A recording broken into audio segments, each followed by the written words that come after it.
안녕하세요. 사랑하는 성도님, 생명의 주님이 우리와 함께 하십니다. 우리와 함께 하시는 주님을 찬양합니다. 기도합시다. 하나님, 주님의 은혜와 사랑에 감사합니다. 오늘 또 저에게 주신 이 하루 하나님께서 허락하신 기회이며 또 은혜의 하루임을 기대하고 감사드립니다. 오늘도 주님의 말씀을 사모하는 저희들의 심령에 다가오셔서 들려주시고 깨우쳐 주시고 이 혼란한 세상 속에서 오직 주님의 말씀 통하여 또 말씀 붙잡고 진리의 바른 길 걸어갈 수 있도록 인도하여 주시옵소서. 예수님 이름으로 기도합니다. 아멘. 네, 오늘 말씀은 사사기 19장 11절에서 21절까지입니다.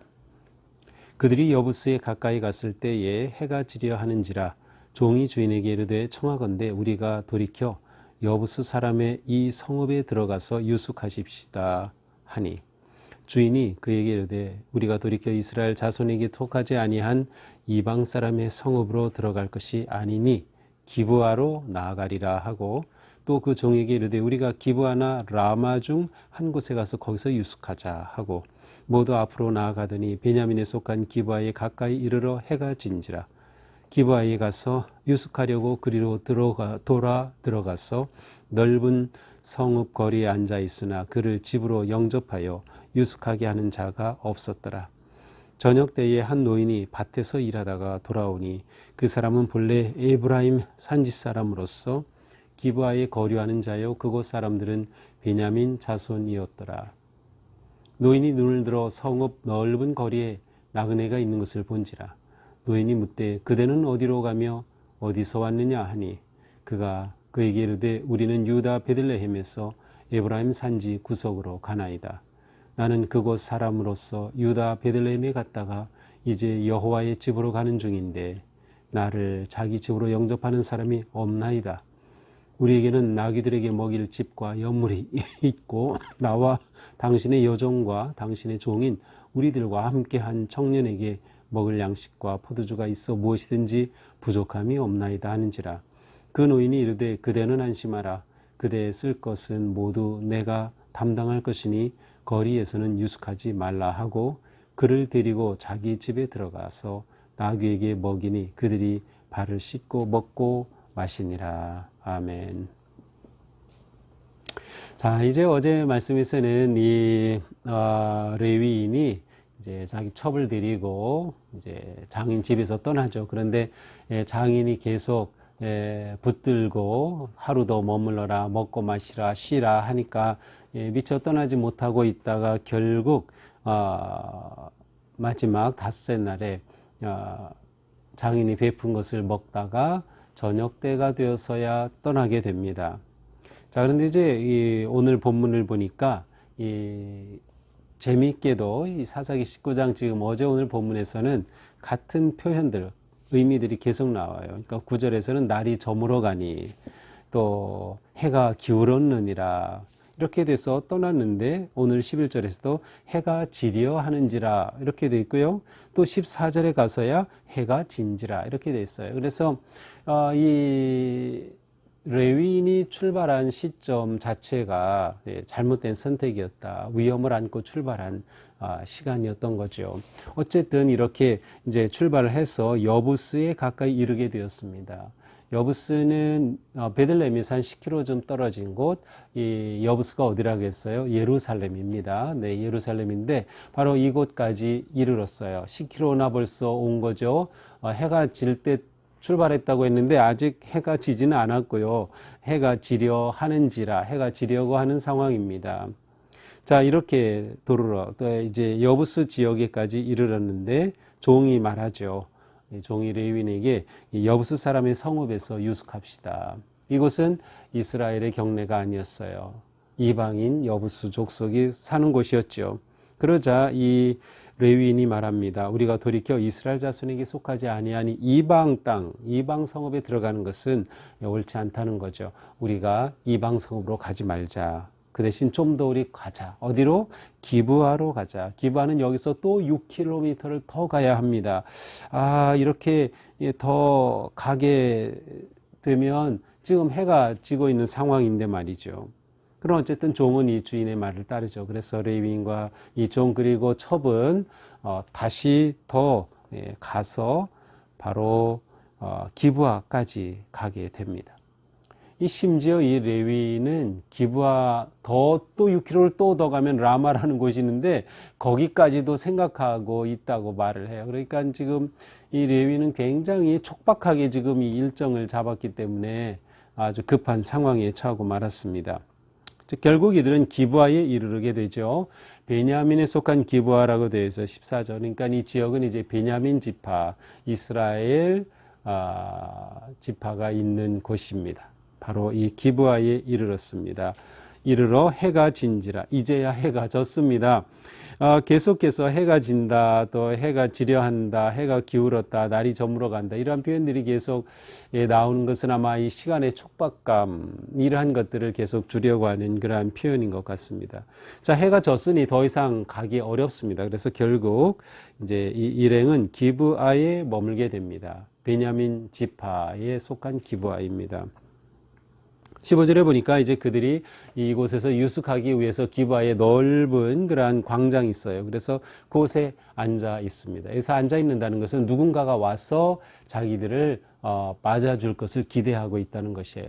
이 당시는 낯선 사람이 오면 나서서 그를 집으로 초대해서 그를 먹을 것을 주고 이렇게 환대하는 것이 그 당시 당연한 문화였습니다. 그러니까 이 레위인의 일행은 넓은 광장에서 저녁 때가 돼서 해가 지는데 누군가가 나와서 자기들을 영접할 것을 기대하면서 이 광장에 앉아 있습니다. 그런데 문제는 영접하여 유숙하는 자가 없었더라. 아무도 이 일행을 받아들이려 하지 않습니다. 그야말로 이 기브아 지역의 사람들은 냉대하는 사람들이었어요. 전혀 환대를 모르는 사람들이었어요. 자, 장인어른, 어제 보면 장인어른은 그 환대가 너무 지나쳤어요.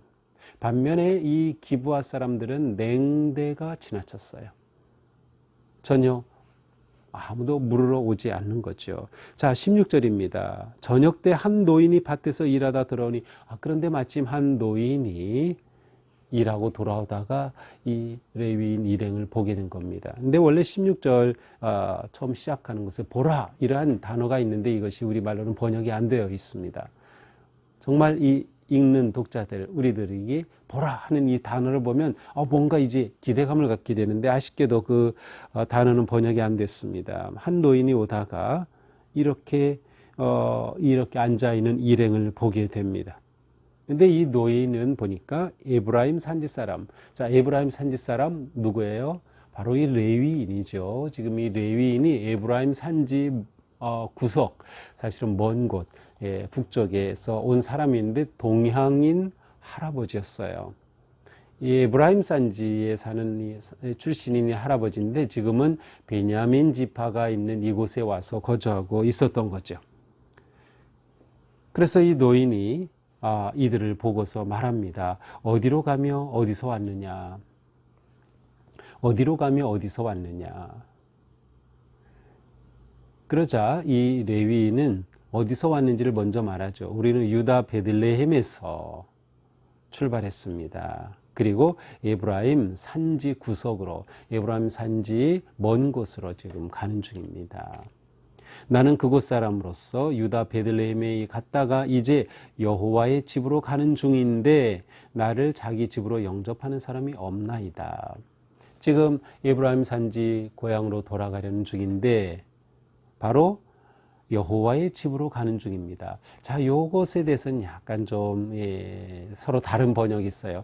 여호와의 집으로 가는 중. 여호와의 집이라면 당연히 하나님의 임재하심을 상징하는 성막이 있는 곳이죠. 바로 실로가 성막이 있던 곳인데 바로 이 실로가 있던 지역이 바로 에브라임 지역이긴 하였어요. 그래서 여호와의 집으로 간다. 근데 정말 이 레위인이 여호와의 집을 향해 가는 것일지는 의문입니다. 왜냐하면 이 레위인의 모습 자체가, 행동 자체가 이렇게 신실한 레위인답지가 않기 때문이죠.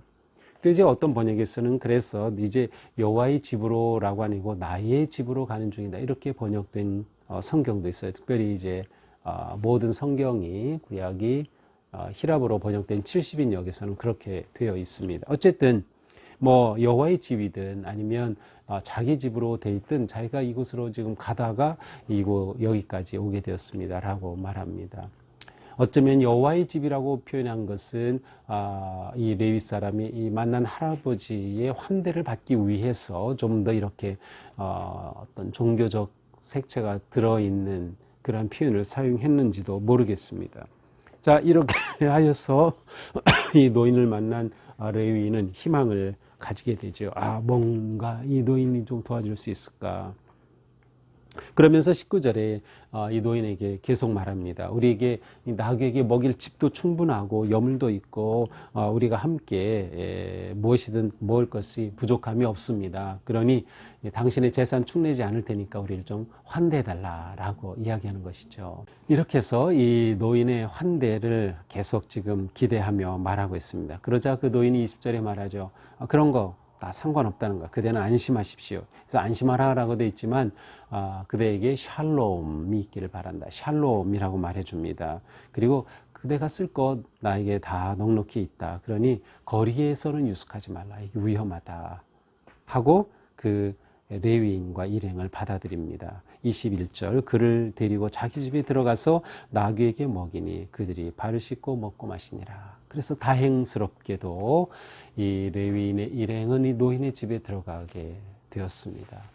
자, 그런데 이 노인과 이 레위인과의 대화 사이에 보면 이 노인이 항상 그 모든 말 속에 지금 이 레위인과 대화하고 함께 있던 일행, 종이나 이 여인, 첩에 대해서는 아무런 언급이 없습니다. 없는 것처럼 또 그렇게 기록이 되어 있어요. 그대는 그를 데리고, 그들을 데리고도 아니에요. 그를 데리고 집에 들어갔다. 그러니까 지금 이 노인에게 있어서 환대의 대상은 레위인 그 남자뿐입니다. 함께 있던 종이나 또 첩은 전혀 관심의 대상이 아니죠. 그리고 실제로 이러한 노인의 태도는 내일 보게 될 본문에서 여실히 드러나게 됩니다. 자, 오늘 말씀은 바로 이렇게 이제 레위인이 고향으로 가던 중에 이제 여부스를 지나서 기브아에 머물게 된 그러한 짧은 이야기입니다. 자, 오늘 말씀을 보면서 우리는 무엇보다 먼저 우리의 삶이 환대의 삶이 되어야 한다. 환대의 삶. 환대함은 동시에 관대한 마음과 연결되어 있습니다. 관대함 없이 환대는 불가능합니다. 그래서 우리가 관대함과 환대의 삶을 사는 것이 매우 중요합니다. 이것은 사실 그리스도인에게서 드러나야 할 아주 중요한 구체적인 삶의 모습입니다. 하나님께서 우리에게 기대하시는 것은 세상을 향해 환대의 삶을 사는 것입니다. 낯선 사람에 대한 환대, 불신자에 대한 환대도 있지만 특별히 가난한 자, 억눌린 자, 또 고통당하는 자, 어려움에 처한 자, 우리는 이러한 사람들에 대해 환대의 마음을 가지고 그들을 우리의 삶으로 받아들여야 합니다. 이것이 그리스도인의 진정한 모습이죠. 사실 환대는 하나님의 명령이기도 합니다. 그래서 구약에 보면 레위기 19장이라든지 신명기 10장에서는 반드시 나그네를 영접하라고 되어 있어요. 왜냐하면 너희가 나그네였던 것을 하나님이 구해주지 않았느냐. 그러니 너희고 나그네를 대접하라. 사실 이스라엘 백성들에게 이것은 아주 중요한 하나님의 명령이었습니다. 그러나 그들이 민족주의에 사로잡히고 또 부족과 지파주의에 사로잡히면서 이러한 것을 지금 잃어버린 모습을 보고 있어요. 베냐민 지파가 있었던 바로 이 기브아 사람들은 환대의 마음이 전혀 없었던 거죠. 환대를 상실한 시대를 보여주고 있습니다. 코로나로 이 세상이 혼란하고 어려울 때 우리는 환대를 통하여 우리의 존재가 그리스도를 드러내는 삶을 살아갈 수 있습니다. 불신자고 심지어 교회를 비난하는 사람이라 하더라도 우리는 누구에게든 환대의 마음 또 환대의 정신으로 살아야 합니다. 그들을 위로하고 맞아주고 또 구체적으로 손을 내밀어서 도와주는 것이 우리의 나아갈 길이라고 하는 것이죠. 우리가 이 환대의 정신을 회복해야 되겠다. 우리 개인뿐만 아니라 우리 교회가 환대하는 교회, 모든 사람에 대해 열려져 있는 또 다가서는 그러한 교회로 세워져야 합니다. 이것이 특별히 코로나 시대 우리에게 주시는 중요한 사명이며 우리가 회복해야 할 그러한 진정한 모습이라고 생각됩니다. 또한 우리는 우리의 거룩함을 지켜야겠다. 거룩함을 지켜야겠다. 지금 이 기부아에 가서 비록 이렇게 한 노인을 만나 머물 곳을 이제 찾긴 했지만 그 전에 그들이 여부스가 이방 땅이라고 해서 그냥 지나쳤습니다.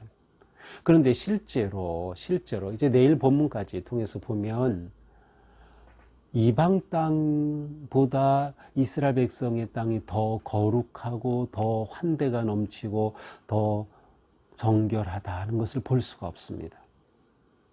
도대체 그 모습 가지고는 이것이 하나님의 백성이 거주하는 곳이다. 하나님의 백성이 땅이라는 것을 말할 수가 없는 끔찍한 일이 여기서 일어나기 때문이죠. 그래서 우리는 이것을 보면서 우리가 우리의 거룩함을 지켜야겠다. 세상과 우리가 다른 점이 전혀 없다고 하면 세상처럼 똑같이 그렇게 냉대의 삶을 산다고 하면 무관심의 삶을 산다고 하면 더러움의 삶을 산다고 하면 이것은 아니라고 하는 거죠. 그래서 우리는 우리의 거룩함을 지키는 그러한 삶을 살아야 되겠다. 빛과 소금의 역할을 잘 감당하는 것이죠. 우리는 이 노인이 이 레위인에게 물었던 이 물음을 진지하게 받아들여야 하겠습니다. 그대는 어디로 가며 어디서 왔느냐? 물론 이것은 나그네에게 묻는 질문이지만 이것은 우리에게 정말 중요한 질문입니다. 우리는 어디서 왔고 어디로 가는 걸까요? 우리의 인생은 어디서 왔고 또 어디로 가는 걸까요? 우리는 정말 하나님 은혜 안에서 예수 그리스도를 통하여 어디서 왔는지 알고 있고 어디로 가는지 알고 있을까요? 내가 어디서 왔는지를 알고 내가 어디로 가야 하는지를 아는 인생은 행복한 인생입니다. 사명을 따라 살기 때문이죠. 내가 갈 곳을 알기 때문이죠. 그리고 우리는 이 길에서 부활의 주님이 지금도 우리와 함께 하시며 우리의 길을 선하게 이끌어 주심을 신뢰하기에 어디로 와서 어디로 가는지 우리의 삶을 하나님 앞에 거룩하게 헌신하며 드릴 수 있을 것입니다. 오늘 하루도 우리의 삶이 거룩하여지고 또 환대의 마음으로 오늘 누군가를 만나게 되겠죠. 그런데 정말 환대와 사랑의 마음으로 대하는, 그래서 그리스도의 사랑을 우리를 통하여서 전해줄 수 있는 그러한 향기로운 삶 되기를 주님의 이름으로 축복합니다. 기도합시다. 주님, 오늘도 말씀을 통해서 저희의 길을 또 깨우쳐 주셨습니다. 오늘 하루 사는 동안 혼란하고 또 절망 가운데 있는 이 세상 안에서 저희들이 그리스도의 사랑으로 환대하며 희망을 주는 그러한 거룩하고 복된 저희들이 되게 하여 주시옵소서. 내가 어디서 왔고 어디로 가는지를 알기에 감사하며 평안하며 하루하루가 주님의 사랑 안에서 안정된 삶을 살아내는 우리가 되게 하여 주시옵소서. 예수님 이름으로 기도합니다. 아멘. 네, 오늘도 주님의 은혜 안에서 우리의 삶이 거룩하기를 축복합니다. 사랑합니다.